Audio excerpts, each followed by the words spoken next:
Director's take, hero balance preview for Overwatch 2. Okay, so we're getting a balance preview blog to talk about the balance next season. All right? There is a lot coming to the game in Overwatch 2 Invasion. We've talked about the new story missions, which the Sojourn trailer we just watched is pretty much linked to, like, where that mission's going to be. Obviously, like, that's, like, that's obviously why they wanted to get the Sojourn cinematic out, because that's going to lead into what we're going to be, obviously, be playing, right? The event mission, our new game mode, Flashpoint, looking forward to that. The new hero progression system, low-key, I am very much looking forward to the hero progression system, as well as hero mastery missions, and we'll be talking about our new support heroes soon. On top of these new additions, there are also a lot of changes coming to our current heroes next season. Nearly half of our heroes are getting balance changes. I won't go over every change in the season here. They'll all be in the patch notes, but I'll go over some of the larger ones. So nearly half of the heroes, that's going to be a lot. But two quick bits first. There was a lesson in the Lifeweaver release where our newest hero was interesting, but just wasn't strong enough on release. And we don't want to repeat that. For Overwatch 2 Invasion, our aim is to have our newest hero be exciting and impactful on day one. It's not our intent to release a hero that's way overpowered, but we prefer that people play her because she brings value, not because she's new. We'll be watching her very closely, listening to player feedback, and we'll make early changes if necessary. So essentially, remember how Lifeweaver was not good at launch? It sounds like the new hero will be good at launch. We're making a change to the way we calculate damage against armor. Armor damage reduction is now additive or with other sources of damage reduction and respects the current cap of 50%. It used to be multiplicative. Okay, I said the word correctly, but I said it wrong. With damage reduction from abilities, creating situations where certain heroes were much more difficult to damage than intended, since they were bypassing the damage reduction cap. This shouldn't be a big change and will mostly affect Ramatra and Orisa. So it sounds like what they're doing right there is making it a little bit better against armored targets, and obviously Orisa is one of those targets, like, can feel unkillable. So it sounds like it's a nerf to armor to make it so it's a little bit easier to deal with armored targets. So we'll see how that goes. Okay, on to balance. One of the themes for balance changes this season is reacting to some of our recent tune-in tweaks. We made several changes to Cassidy's magnetic grenade this season, and going forward, we'll be refining it into address some of the extremes of the ability. Its maximum range will shorten quite a bit with a 1.5 second max travel time. Okay, so it only travels for 1.5 seconds. Okay. Cassidy will also get a health buff. Out of curiosity, is this going to be where Cassidy gets 225 HP again, and is just absolutely dominant? Because if that's what the buff is, right?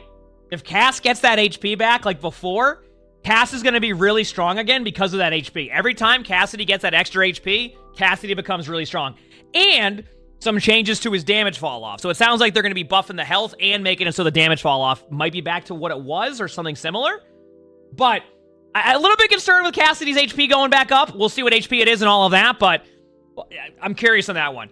We're happy with the power of Torb's turrets following this season's change, but we'd like to increase the damage potential of his primary fire, which will be getting a faster fire rate.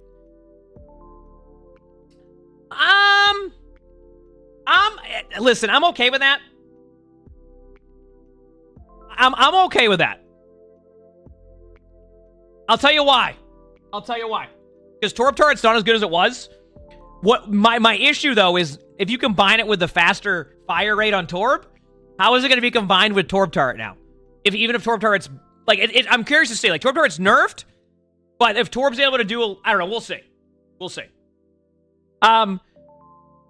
Okay, we're also speeding up his weapon swap so that he's more effective at keeping his turret up. That's interesting. Soldier 76 got quite a buff in Season 5. We don't think he's oppressive, but there's room to lower his damage output. We'll be reducing the damage on his Helix rocket and slightly increasing the cost of his ult. Okay, honestly, I'm okay with that because usually what they do is they just nerf his damage back down again and it goes back to where he was. You know what I mean? They didn't nerf like the damage on like the ammo, like the bullets. They nerfed it on the helix. Hear me out on this. Usually they'll just nerf the damage and then soldiers back to just feeding. So what I like about this is this at least keeps the damage output and makes it a little bit harder to get ult. The reason why, I'll tell you why the ultimate cost increases, because Soldier 76 has a better healing station now, obviously has increased damage. So that is just to align with the damage changes. Sometimes they'll like buff a hero, but then not change the ultimate charge. And then the hero, for example, remember how good Junker Queen was? Just to talk about this very quickly. Remember how good Junker Queen was and was getting ultimate on cooldown? It's because Junker Queen was getting healed up way quicker, but they didn't adjust the ultimate, so they had to nerf the ultimate later on. Like the percentage. That's why they're doing the same thing with Soldier 76. We'll be reducing the... Okay, lastly, we're continuing to make changes to Orisa.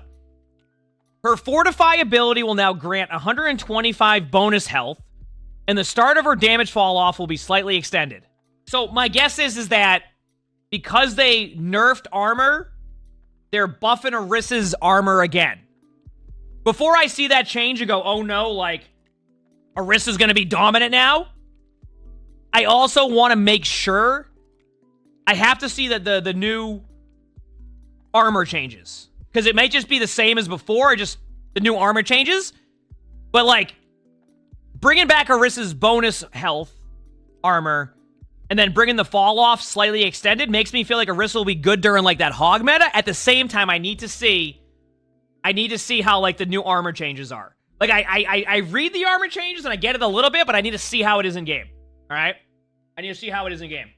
We wanted to see how much the midseason changes would bring her up before the armor damage reduction hit, and think she needs it a bit to more compensate. I feel like Orisa's pretty good, but my guess is the win rate on Orisa is not that strong right now. All right, we'll continue on.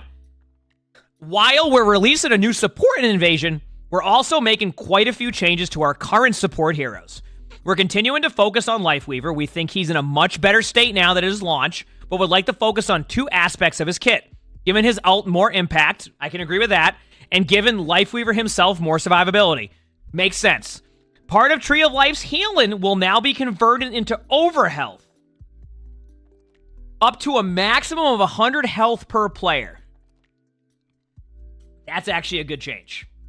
So, to explain to you what this means, is that when you drop the tree, and if I understand it, it will heal them on... What it will do is it will heal them if they're low, but if the tree is used and they have full HP, it'll give them overhealth, or it might just give them overhealth the whole way, and then the tree will heal the rest.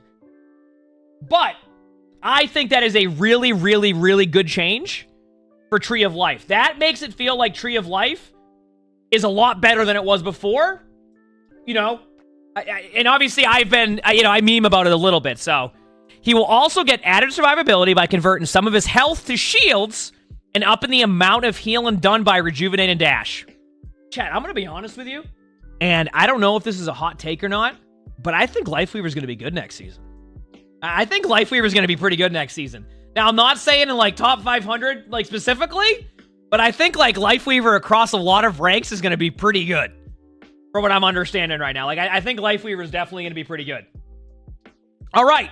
We're also making some changes to Kiriko's Protection Suzu. It will now heal slightly less, but when it cleanses a negative effect, it will do an additional burst of healing. Huh. So, that's an interesting change. So what that's doing is basically making it so if you use Cleanse just randomly, it will have less healing. If you use it like when somebody is like purpled or has Ash Dynamite, it will do an additional burst of healing. And I guess, yeah, against, like... That's pretty cool. I like the idea of it. I have to see it in game, obviously. What I mean by that is, like, I need to see... Okay, what does that mean if you hit, like, a really good Onanade, and then your team tries to follow up, but they cleanse and the burst heal's really strong, kind of like Briggs' burst heal right now. But, on paper, that sounds really cool. The slight knockback on Suzu is also being removed.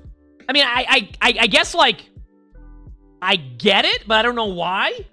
You know what I mean? Like, I just, like, I don't know why they would get rid of that. It was just funny. We'd like this ability to feel more pointed. We don't want players to feel like they have to hold it, and would like to reward them more for using it situationally. Yeah, but technically some of the changes make you want to hold it more if it's... I guess we'll see. Okay. We are planning tweaks for several of our other support heroes, but the last one I'll go over here is a reduction in Mercy's damage boost. It won't be a lot. We'll be reducing it from 30 to 25%. At this value, we feel that the ability will still feel effective while giving us room to rein in certain damage spikes. We're aware this is a contentious topic and are doing our best to be receptive to the various community opinions. So, essentially what this is doing is, this is more of a 5% damage nerf to, like, the heroes that are being pocketed, and that's why it's being done, is because they try to balance around certain numbers, but then when damage boosted, that can change a little bit. So what they're trying to do is find a number that works well with damage boost and for, like, hero damage.